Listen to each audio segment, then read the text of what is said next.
जयवंत कोकाटे, वय वर्ष 36, सायन कुर्ला रेल्वे स्टेशनच्या इथे याची डेड बॉडी सापडली।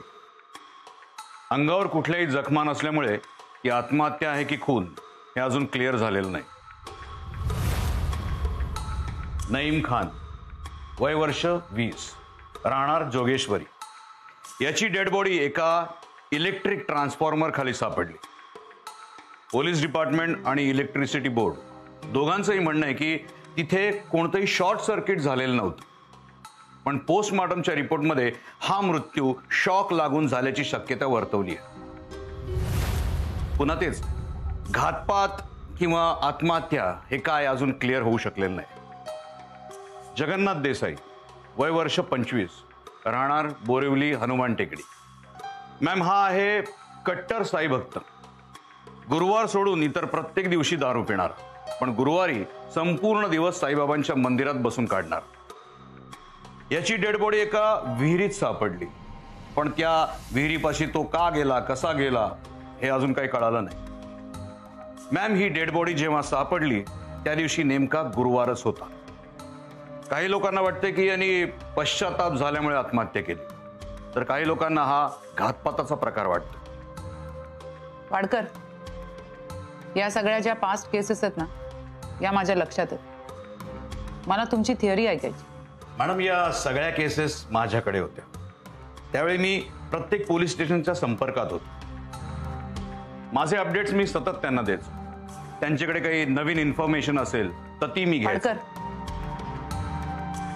मला माहिती आहे या तुमच्या पास्ट केसेस आहेत, बट लाईक आय सेड, मला तुमची थिअरी ऐकायची, त्यामुळे मुद्द्यावर या।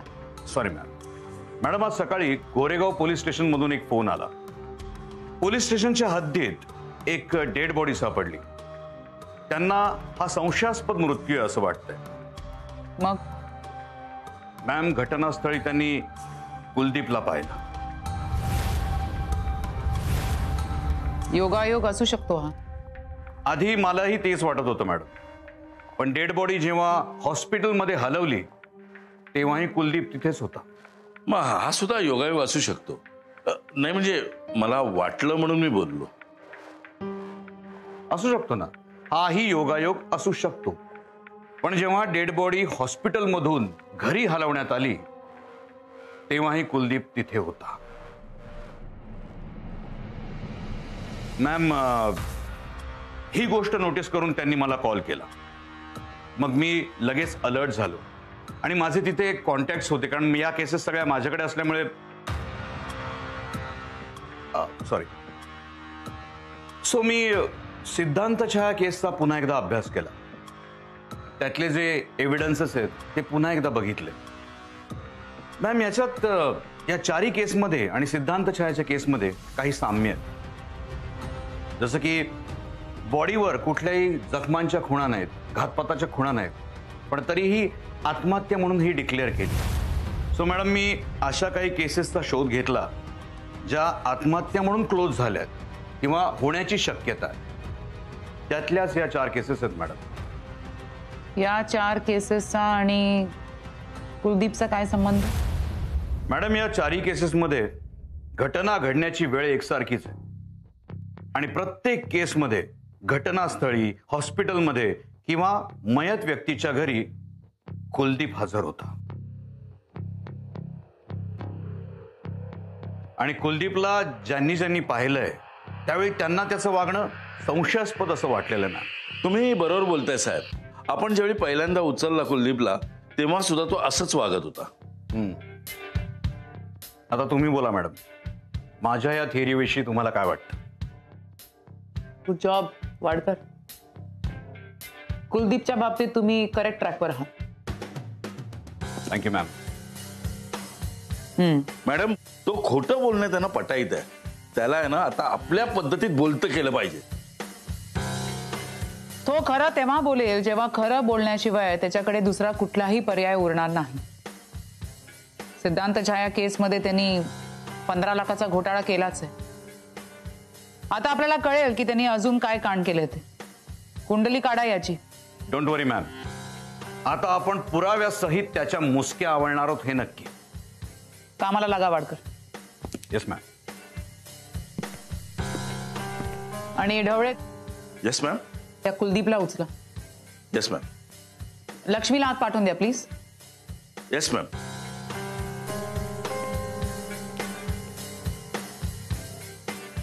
मॅम. Yes ma'am. लक्ष्मी, त्या सिद्धांत छायाच्या घरी जा.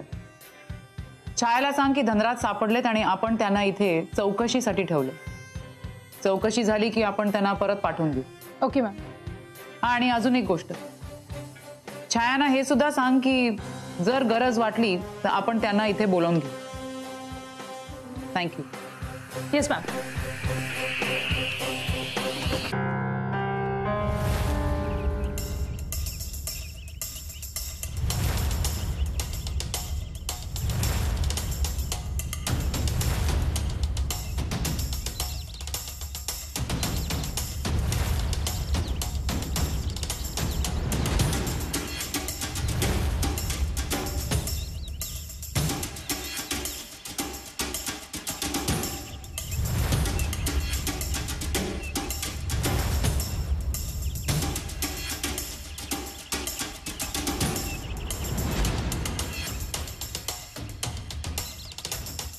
या साहेब, मीच तुम्हाला फोन केला होता. कधी घडलंय? थोड्या वेळापूर्वी. आम्हाला कळतच आम्ही तुम्हाला ताबडतोब फोन केला. चला बघूया.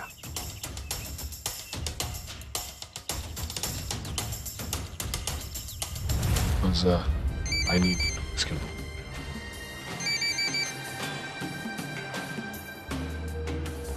बोला. चुकलं आमचं. इलेक्शनचा फॉर्म भरायला जावं आणि डिपॉझिट जप्त झाल्याचं कळावं अशी अवस्था झाली आमची. पण असं का घडलं? असं कुणामुळे घडलं तेही कळायला हवं ना. त्या ढवळ्यानं माती खाल्ली. तर तो काय माणूस आहे? हा, मी सोडणार नाही त्याला. तुम्हाला माहिती आहे की राजन पर्वतेला राग येत नाही आणि आला तर जात नाही. मी अख्ख्या डिपार्टमेंटला दाखवून देईन मी काय आहे ते. पर्वते, चूक त्या ढवळेची नाहीये, चूक तुमची आहे. काय बोलताय तुम्ही? काय गरज होती पोलीस स्टेशन मध्ये जाऊन एवढा ड्रामा क्रिएट करायची? याला म्हणतात चोराच्या उलट्या बोंबा. त्या ढवळ्यांना एक्सपोज करून मी रेवती मॅडमना अडचणीत आणायचं ही आयडिया मला कोणी दिली होती? काय झालं वकील साहेब? आता माझ्या बोलण्यावर ऑब्जेक्शन मिलॉर्ड असा ओरडायचं नाहीये का तुम्हाला? ढवळेच्या मदतीने रेवतीला ब्लॅकमेल करण्याची आयडिया माझी होती, पण तिकडे जाताना मीडियाला बरोबर घेऊन जाण्याची आयडिया कोणाची होती? मिस्टर पर्वते, मला तुमचा प्रॉब्लेम कळत नाही हो. तुम्हाला प्रत्येक ठिकाणी मीडिया का बरोबर लागतो? तो बिचारा सिद्धांत छाया, तो तुमची माफी मागायला तयार होता, तर त्याला सुद्धा तुम्ही मीडियाच्या समोर माफी मागायला लावली. तेव्हा जर स्वतःला आवर घातला असतात ना, तर आता हे असं फोन करायची वेळ आली नसती. तुम्ही बरोबर बोलताय, पण त्यावेळी जे काही घडलं त्यावेळेला. पर्वते, तुम्ही तुमच्या हाताने किती मोठा खड्डा खणून घेतलाय याची कल्पना आहे का तुम्हाला? म्हणजे पोलिसांनी लाच घेणं हा जसा गुन्हा आहे ना, तसंच पोलिसांना लाच देणं हाही गुन्हाच आहे. तुम्ही जर मी सांगितलं होतं तसे वागला असतात ना, तर हा प्रॉब्लेम झालाच नसता. पोलिसांनी आपल्या माणसाला वाचवण्याचा प्रयत्न केला असता. पण आता इथे काय झालंय? आता इथे सगळं उलट झालंय. पोलिसांनी त्यांच्या माणसाला आधीच सेफ केलंय. आता काय ना, आता डिपार्टमेंटच्या इज्जतीचा प्रश्न आहे. आता पोलीस तुमच्या मागे हात धुवून लागणार. एक गोष्ट लक्षात ठेवा, कुणाच्या तरी राजकीय आणि सो कॉल्ड सामाजिक इब्रतीपेक्षा ना डिपार्टमेंटची इज्जत जास्त महत्वाची असते. हा, मग तुम्हीच सांगा आता मी काय करायचं. तुम्हीच माझे करते धरते विघ्नहर्ते सगळे तुम्हीच. बोला आता. मला विचारल्याशिवाय काहीही करायचं नाही. ओके मेघना, ते देसाईचे बिल पेपर्स रेडी आहेत? येस. आणि what about Mehta? I was talking about. म्हणजे आता आम्ही फोन ठेवायचा तर? म्हणजे अजूनही बोलण्यासारखं काही आहे का? मगाशी म्हणाला होतात ना, स्वतःसाठी खोदलेला खड्डा तो कसा भरायचा हे आता मीच तुम्हाला सांगतो. मुद्द्याचं बोला. ज्या रात्री सिद्धांत छायानं आत्महत्या केली त्या रात्री चौघांचं कडाक्याचं भांडण झालं होतं. सिद्धांत छाया, शिवानी, कुलदीप आणि अजय. त्यात तो कुलदीप एक नंबरचा झोलर आहे. बरेच त्याने कांड करून ठेवलेले आहेत. आमच्या दहीहंडीची खोटी सुपारी पण त्यानेच घेतली होती. मला असं वाटतं आपल्या या केसमध्ये आपण आता त्याला टार्गेट करून त्याचीच दहीहंडी फोडली तर. शेट यार, आपलं रशियन प्रोजेक्ट कॅन्सल व्हायला नको होतं. काही करून ना हे व्हायला पाहिजे होते बघ. मस्त ना असं फॉरेन रिटर्न ऍक्टर म्हणता आलं असतं. असं ना प्रोड्युसरवरती इम्प्रेशन पाडते. मी बघितलं ना कितीतरी कलाकारांना असं प्रोड्युसरवरती इम्प्रेशन पाडताना. अरे don't worry, better luck next time. Okay, आता रशियाची आठवण जरी आली ना तरी त्या सिद्धला शिव्या घालाव्याशा वाटतात. कूल डाऊन यार. त्या सिटच्या केसमुळे मलाही काही कमी त्रास होत नाहीये. इनफॅक्ट सगळेजण मलाच सतत टार्गेट करायला बघत असतं माहितीये. आता तर कुठल्या इव्हेंटला जायची पण इच्छा होत नाही. यु नो, ते मीडियावाले इतके विचित्र विचित्र प्रश्न विचारून इरिटेट करतात मला. आणि त्याच्यानंतर लोक तेच ऐकून एका वेगळ्याच नजरेने बघत असतात. आता कोण आलं असेल? कुलदीप साहेब उगवले असतील.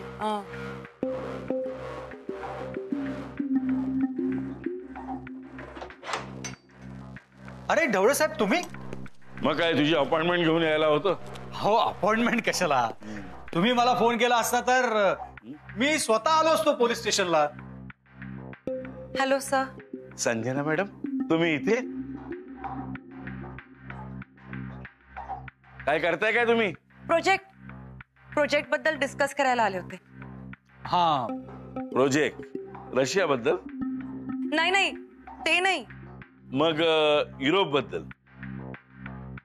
नाही, आम्ही एका फिल्म बद्दल बोलत होतो.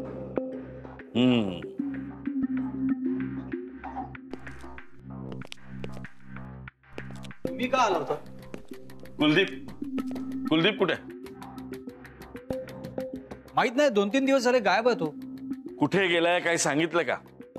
नाही, खरंच माहित नाही साहेब. कमाल आहे, तुझा मित्र 3 दिवस गायब आहे आणि त्याचं तुला काहीच वाटत नाहीये. अहो साहेब, ही त्याची नेहमीचीच सवय आहे. एकतर स्वतः कुठे जातो सांगत नाही, बरं आम्ही फोन केला तर उचलत नाही, आणि स्वतः फोन करून काही कळवतही नाही. त्यामुळे मला तरी सवय झाली या सगळ्याची. खरंच गायब आहे की आम्ही येणार म्हणून त्याला गायब करून टाकलाय? अहो, कुठे लपवून ठेवणार? मला या सीटच्या मॅटरमधून कधी बाहेर पडतोय असं झालंय, आणि मी कशाला कोणाला वाचवायला जाऊ?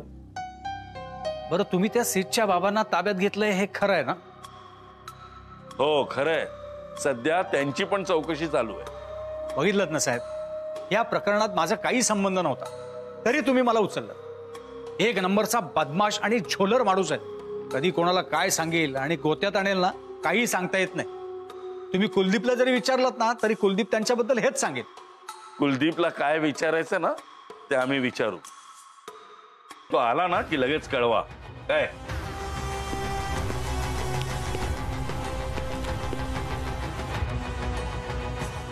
हा कुलदीप पण ना पोलीस शोधत आले याचा अर्थ त्याने नक्कीच काहीतरी कांड केला असणार. माझ्या चौकशीला उत्तर द्यायला नको म्हणून तुझं पद्मासन, योगासन, शवासन सगळं झालं ना आता? हा, आता तू जे काही हे मेडिटेशन, ध्यान धारणा करतोयस तोही तुझ्या नौटंकीचाच एक भाग आहे. आता बऱ्या बोलानं डोळे उघड, आणि नाही उघडलेस ना तर एक सुंदर अशी कानाखाली मी.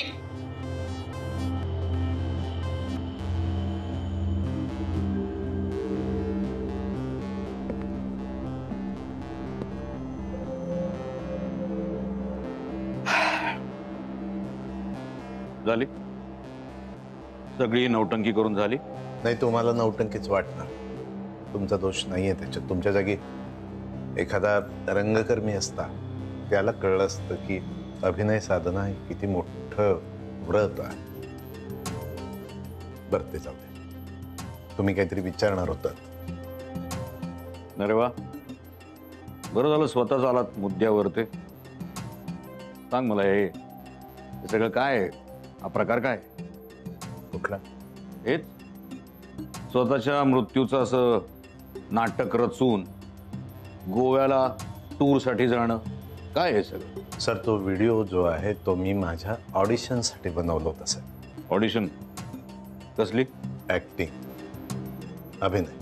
अभिनय माझ्या रक्तातच असल्यामुळे अशा तऱ्हेचे व्हिडिओज सतत बनवत असतो आणि ते योग्य ठिकाणी पाठवत असतो.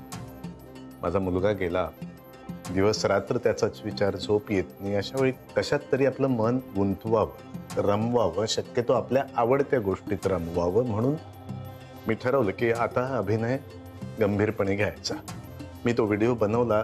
प्रत्येक ठिकाणी जाणं शक्य नसल्यामुळे अजयकडे तो दिला आणि त्याला म्हटलं जिथं जिथं कास्टिंग होते तिथं तिथं पाठवा.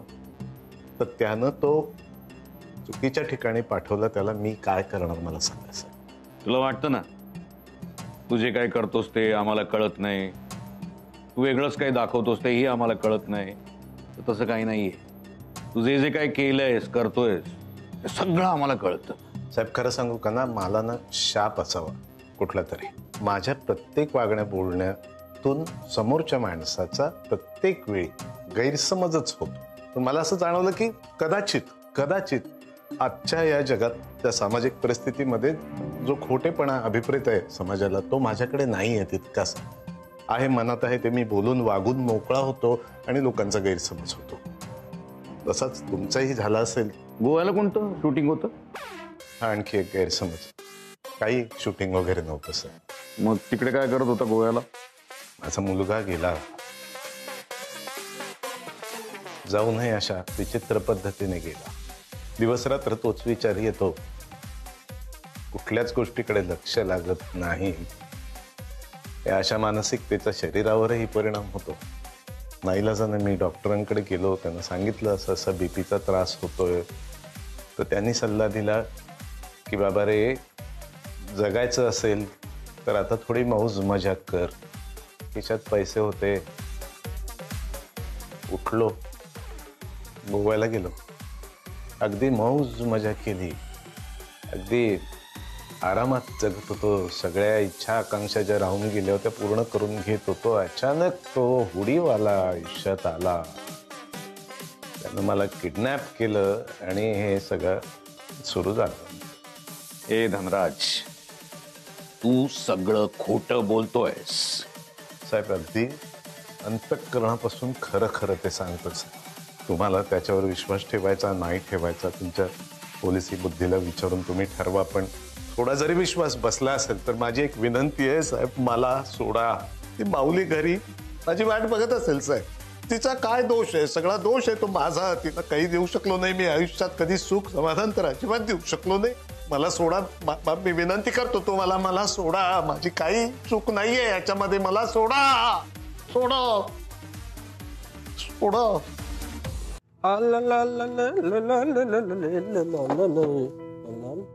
शेजारी साहेब. एक मिनिट हा मामा, तुम्ही मला शेजारी साहेब म्हणण्यापेक्षा सेक्रेटरी म्हणा ना.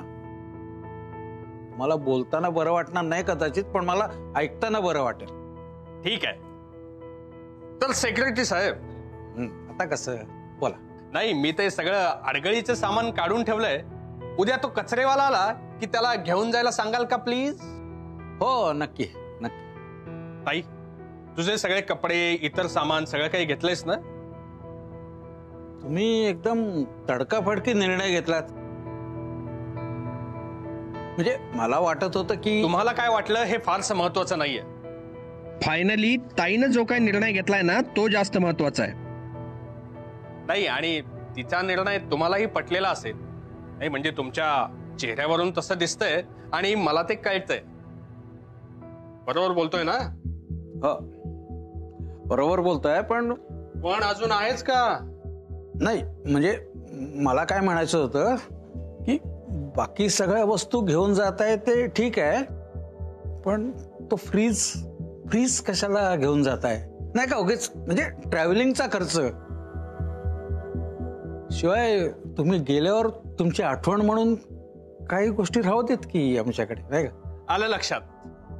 अहो सेक्रेटरी साहेब, इतक्या महागड्या वस्तू तुम्हाला द्यायला आम्ही काय वेडे वाटलो का?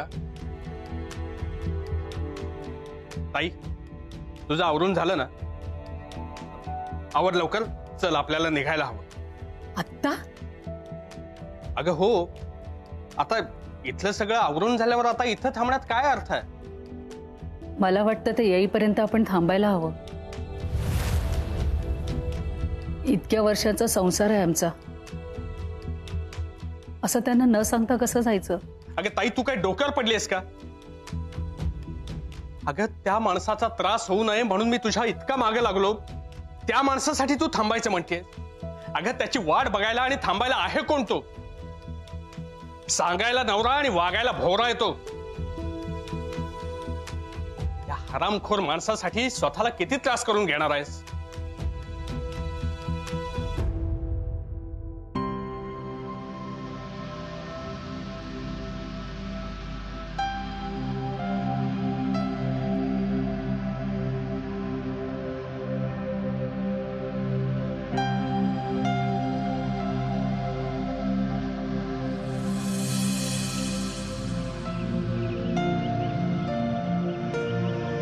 आई,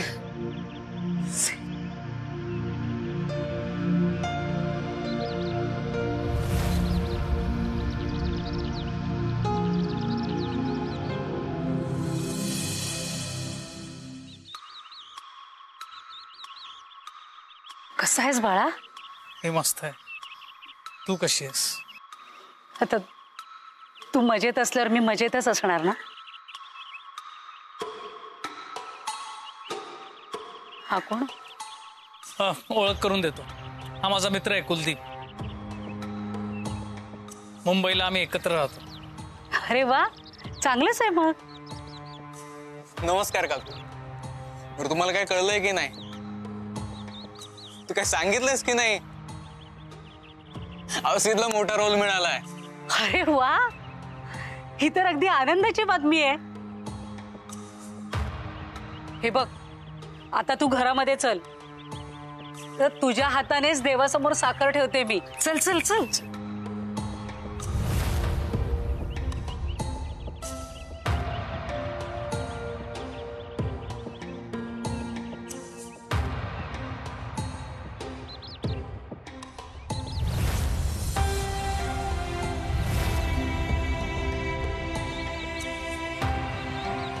आई, मी घरी येणार नाही.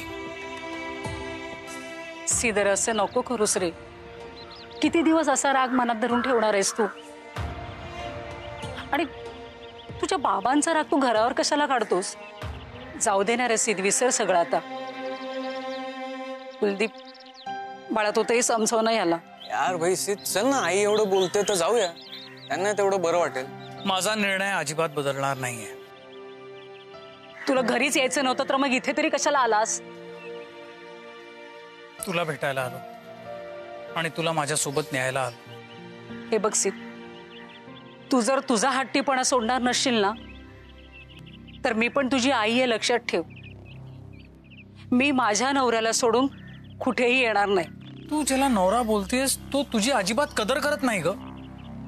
एकही दिवस सुखाने राहू दिला नाहीये त्याने तुला. तू किती लपवायचा प्रयत्न करत असलीस तरी आजही त्याने तुझ्यावर हात उगारला ना. आई प्लीज चल ना माझ्यासोबत. तुझ्याशिवाय मला अजून कोणीच नाहीये या जगात.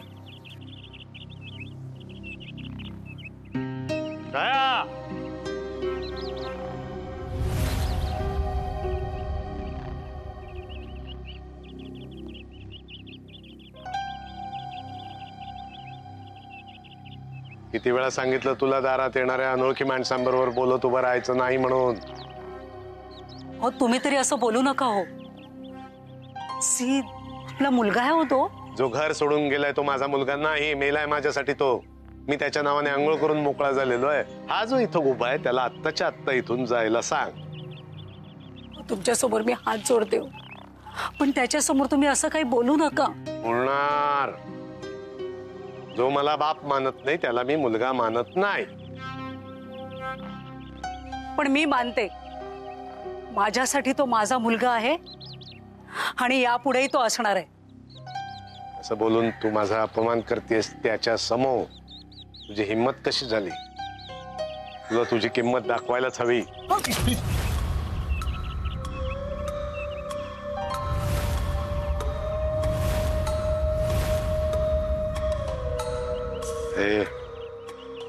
कोण आहेस तू? आमच्या दोघांमध्ये पडायचं नाही सांगून ठेवतो. आई आहे ती माझी. आणि जर तुम्ही तिच्यासोबत असे वागणार आहात तर ते मी खपवून घेणार नाही. अच्छा, बघू आता मला कोण अडवतं ते.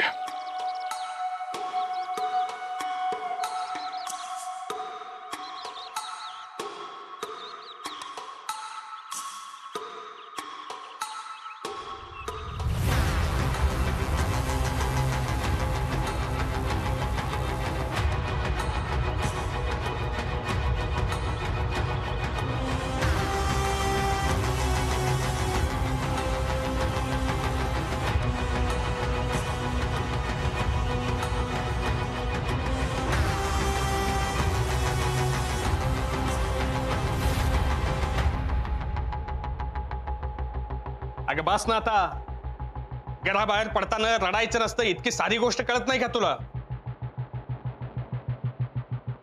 अहो पण त्यांना त्यांच्या मुलाची आठवण येत असेल तर त्या रडणारच ना, आई आहेत त्या. हे बघा, ते कळतंय मला. आणि तुम्ही तिला समजवायचं सोडून तिच्या रडण्याचं समर्थन कसलं करताय? ते काय नाही, मी आता तुझं काहीच ऐकणार नाहीये. हे बघ, तुला जे काही रडायचं आहे ना ते तिकडे गेल्यावर रड. आपण निघतो इथून आता. मला 1 मिनिट सुद्धा इथे थांबायचं नाहीये.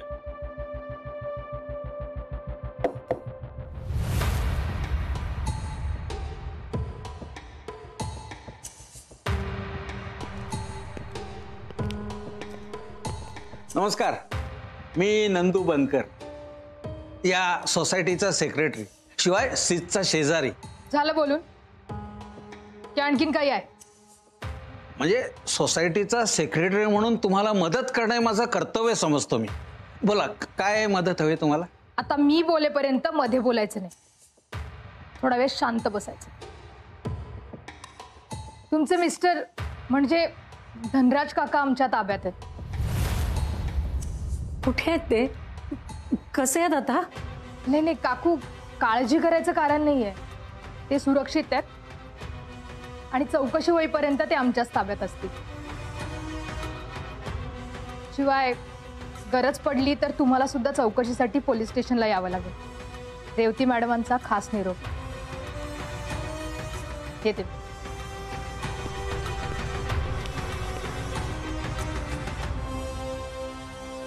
अरे बापरे, आता पुन्हा पोलीस चौकशी? मग तुम्ही इथून कशा जाणार? मी इथून कुठेच जाणार नाही. जोपर्यंत मी यांना पाहत नाही, यांना भेटत नाही, तोपर्यंत मी इथून कुठेच जाणार नाही.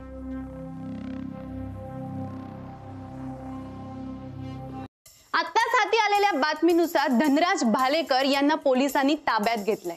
याच धनराज भालेकरांचा खून झाल्याच्या बातमीने सगळीकडे खळबळ उडाली होती. त्यांचा खून होतानाचा जो व्हिडिओ व्हायरल झाला होता तो व्हिडिओ खोटा आहे हे आता सिद्ध होत आहे. धनराज भालेकर यांना अटक करून पोलीस स्वतःची पाठ ठोकत असले तरी सिद्धांत छायाच्या केसचं पुढे काय, या प्रश्नाचं उत्तर अजूनही अधांतरीच आहे. धनराज भालेकर यांना अटक करून पोलिसांना नेमकं काय साध्य करायचंय हेही अजून कळलं नाहीये. सिद्धांतच्या केसवरून लोकांचं लक्ष दुसरीकडे वळवण्यासाठी पोलिसांची ही केलेली चाल तर नाही ना? याच विषयावर आज आपण गप्पा मारणार आहोत आपल्या एक्सपर्टशी, पण एका छोट्याशा ब्रेक नंतर. नाही, nothing goes beyond me, that's fine. Hello. Hi, बस. ज्योती, हां, आजचे आपले एक्सपर्ट तयार आहेत ना? हो, ते टचअप करून येत आहेत. पण शिवानी, त्याआधी सरांना तुझ्याशी काहीतरी बोलायचं आहे. येस सर, बोला ना. शिवानी, म्हणजे आपण हे जे सगळं काही ठरवलंय, opinion poll, exit poll, experts opinion वगैरे वगैरे वगैरे, तुला तुझ्या कामावर कॉन्फिडन्स आहे का? सर, तुम्ही असं का विचारताय? आय मीन, तुम्ही कॉन्फिडंट नाही आहात का?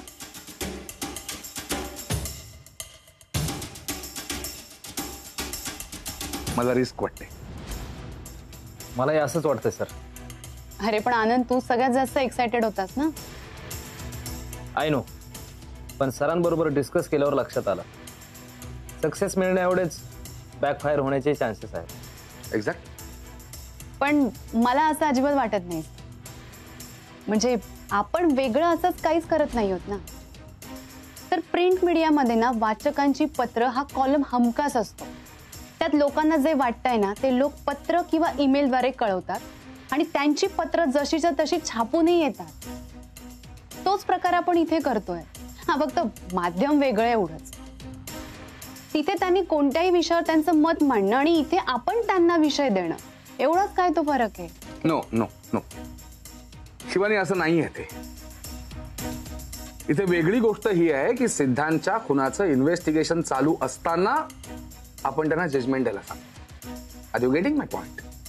म्हणजे आरोपी आपण ठरवायचा, आरोप आपण करायचे, इन्व्हेस्टिगेशन आपण करायचं, पब्लिक ओपिनियन आपण घ्यायचा आणि एकाला गुन्हेगार ठरवून जजमेंट देऊन आपण मोकळं व्हायचं. पटत नाही. I mean it's a cry. अजिबात नाही सर, कारण आपण फक्त इथे आपलं काम करणार आहोत. तर म्हणजे खरी वस्तुस्थिती काय आहे ना हे आपण मांडणार आहोत. पोलिसांच्या मते जे सस्पेक्ट आहेत त्यांना त्यांची बाजू मांडायला सांगणार आहोत. आणि या सगळ्यावर जेव्हा लोक रिॲक्ट करायला लागतील ना तेव्हा पोलिसांना जाग येईल. आणि या सगळ्यामुळे सिद्धांत छायाच्या प्रकरणाला वेग येईल. सर मी काय म्हणते, तुम्ही थोड्या वेळासाठी ना सिद्धांत छाया प्रकरण हे बाजूला ठेवा आणि या सगळ्याकडे ना एक कन्सेप्ट म्हणून विचार करा. सध्या सिद्धांत छाया हे टॉपिक हॉट टॉपिक आहे. प्रत्येक चॅनल काही ना काहीतरी स्टोरी बनवण्याच्या मागे. जर आता एका चॅनलने तर सिद्धांत छायाच्या सेटवरती असणाऱ्या एका स्पॉट दादाची मुलाखत घेतली आहे. तर या सगळ्या माहोलमध्ये ना आपण जर आपला एक्झिट पोल आणला ना तर हंगामा होऊन जाईल. आणि सर या सगळ्या प्रकरणामुळे आपल्या चॅनलवरती एक वेगळा कंटेंट एअर होईल ना. सर पोलिसांच्या मते जे सस्पेक्ट आहेत ना, आय मीन संजना, राजन, अजय, हे सगळे आपल्याकडे आणि सिद्धांत छायाच्या प्रमाणे या सगळ्यांचा फॅन बेस आहे. म्हणजे ऑटोमॅटिक हे सगळे आपलं चॅनल बघतील, त्यामुळे आपल्या चॅनलची व्ह्युअरशिप वाढेल. तर प्लीज तुम्ही मला एक परमिशन द्या, बाकी सगळं माझ्यावर सोडा. सक्सेस काय असतं ते मी तुम्हाला दाखवून देते.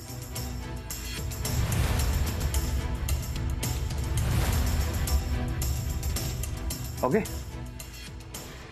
Just for this one time go.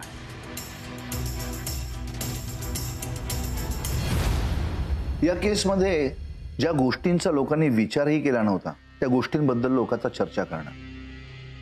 त्यांनी तसं नाही करायचं म्हटलं तरी मीडियावाले त्यांना तसं करायला भाग पाडलं. मीडियाला पोलिसांच्या विरुद्ध काहीतरी निमित्त हवंच असतं ना. त्यात ही सिद्धांत छायासारखी हाय प्रोफाईल केस. या केसमध्ये पोलीस डिपार्टमेंट किती निष्क्रिय आहे हे दाखवून मीडिया आपली ट्रायल सुरू करणार. अर्थात त्यात त्यांचा काही दोष नाहीये. त्यांना सतत नवीन काही ना काहीतरी बातमी हवीच असते आणि ते त्यासाठी कोणत्याही थराला जाऊ शकतात. आणि हे सगळं माहीत असताना सुद्धा आपण त्यांच्या हातात असं आयतं कोलीत द्यायचं का? सर माझ्यासाठी माझं इन्व्हेस्टिगेशन महत्वाचं आहे. म्हणून तू सिद्धांत छायाच्या बापालाच उचललंस? सर पण तो सुद्धा माझ्या इन्व्हेस्टिगेशनचा भागच आहे. लोकांचं काय, मीडियाचं काय? मुलाच्या बापाला उचलणं हे आता भावनिक मुद्दा होणार आहे. विधिमंडळामध्ये हा मुद्दा उचलला जाणार आहे. आता होम मिनिस्टर पासून सगळ्यांना मला उत्तर द्यावी लागणार. मी काय सांगायचं? अपोजिशनवाले ऑलरेडी दबाव आणतात की ही केस केंद्र सरकारकडे पाठवावं. आणि खरंच जर असं झालं ना तर आपल्या डिपार्टमेंटची खूप नाचक्की होणार. I know sir. You know, तरी सुद्धा तू त्याच्या बापाला अटक केलीस. Sir please try to understand.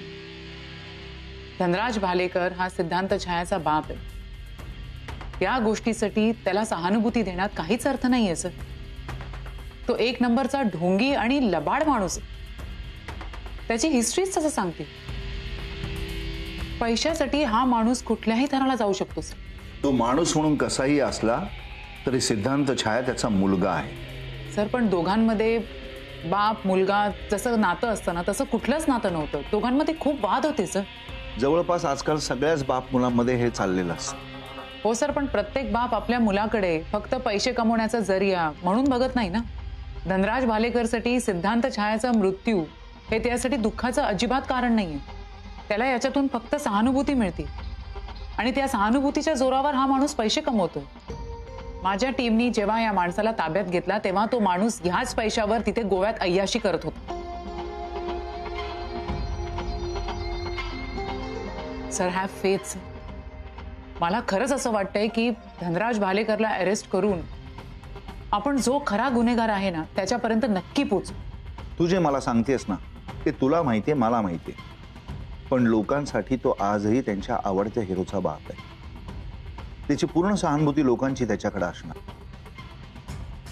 आता यापुढे तुझ्याकडे दोनच ऑप्शन्स आहेत. सिद्धांत छायाच्या बापाची चौकशी करून त्याला ताबडतोब सोडून दे किंवा त्याच्या विरोधात भक्कम पुरावे गोळा करून त्याला अटक कर.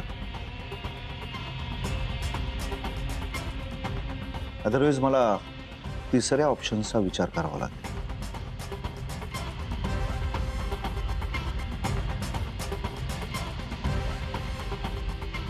Yes sir. Thank you sir.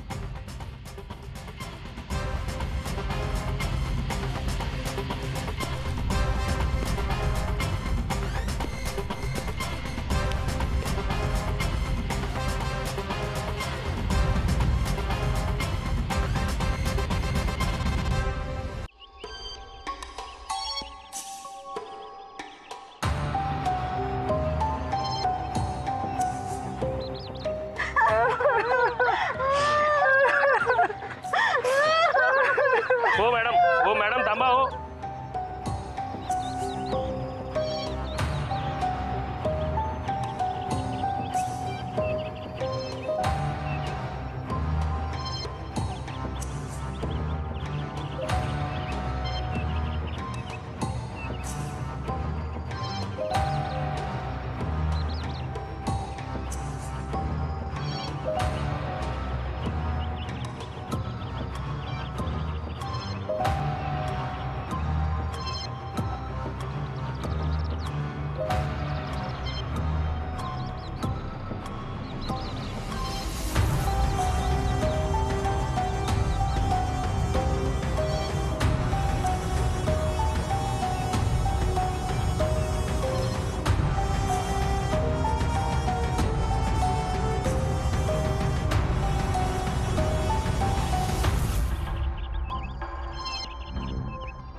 का केलं तुम्ही हे सगळं? पुन्हा किती वेळ पुन्हा पुन्हा तुम्हाला तेच तेच सांगायचं? इथे तुम्ही विचारायचं नाहीये. मी जे विचारते ना फक्त त्याचं मुकाट्याने उत्तर द्यायचं. मी खरंच मरणाचं नाटक केलेलं नव्हतं. मला ऍक्टिंगची हौस होती म्हणून मी हे सगळं, आई शपथ देवा शपथ सांगतो, मी तो व्हिडिओ केवळ आणि केवळ ऑडिशन साठी केला होता. ते 2.5 लाख प्रेम बघत होतो मी सिद्धांतवर त्याच्या चाहत्यांचं किती प्रेम आहे. त्यांच्या त्या प्रेमापोटीच तर मला एवढे पैसे मिळाले होते आणि तेच घेऊन मी गोव्याला गेलो होतो.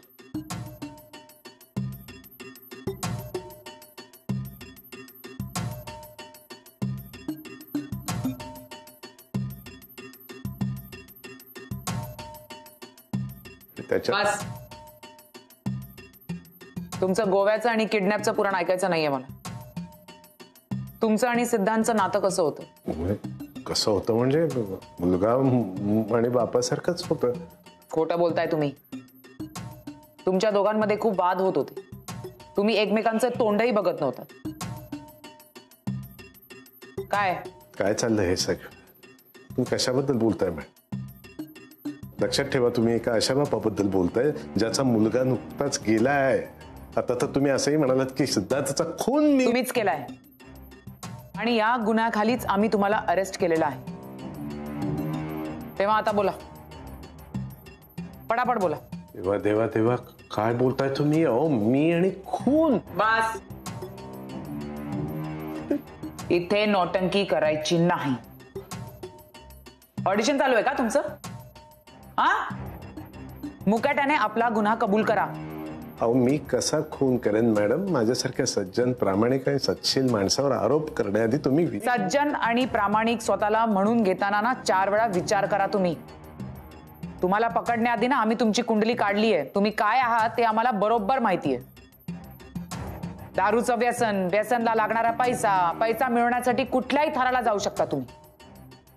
दारूसाठी बायकोकडे पैसा मागायचा, तिने नाही दिला की तिला मारहाण करायची. बायकोच्या आजारपणाचं कारण करून मुलाकडनं पैसे उकळायचे. हेच करायचं ना तुम्ही? ही अत्यंत वैयक्तिक बाब आहे. मी माझी पत्नी, आम्ही दोघे आपापसात कसे बोलतो, कसे वागतो, हा खाजगी मुद्दा आहे मॅडम.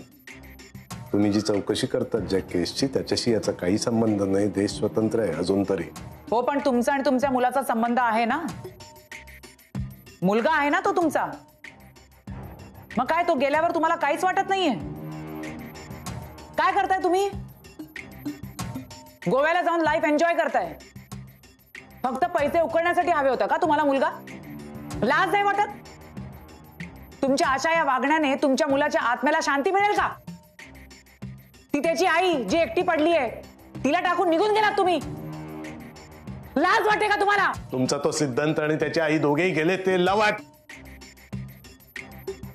मला त्याच्याशी काही देणं घेणं नाहीये. तुम्हाला माझ्याबद्दल काही विचारायचं असेल तर विचारा, नाही तर मला जाऊ द्या प्लीज. सिद्धांत सिद्धांत सिद्धांत सिद्धांत.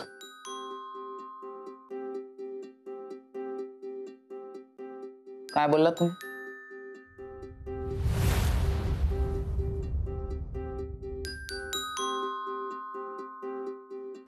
कुठे काय काय बोललात तुम्ही?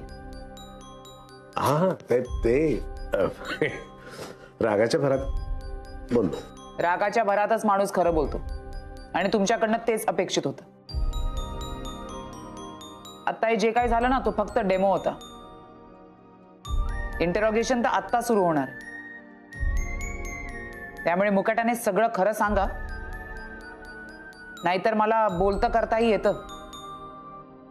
गपगुमान सांगा की आता बायको आणि मुलाबद्दल काय बोललात तुम्ही ते. मी सांगितलं मी तुम्हाला, रागाच्या भरात असं बोलून गेलो मी. बाकी काय? राग मलाही येतो हा. आणि मला तेव्हा राग येतो जेव्हा माझ्या समोर बसलेला माणूस माझ्यापासून काय ना काहीतरी लपवत असतो.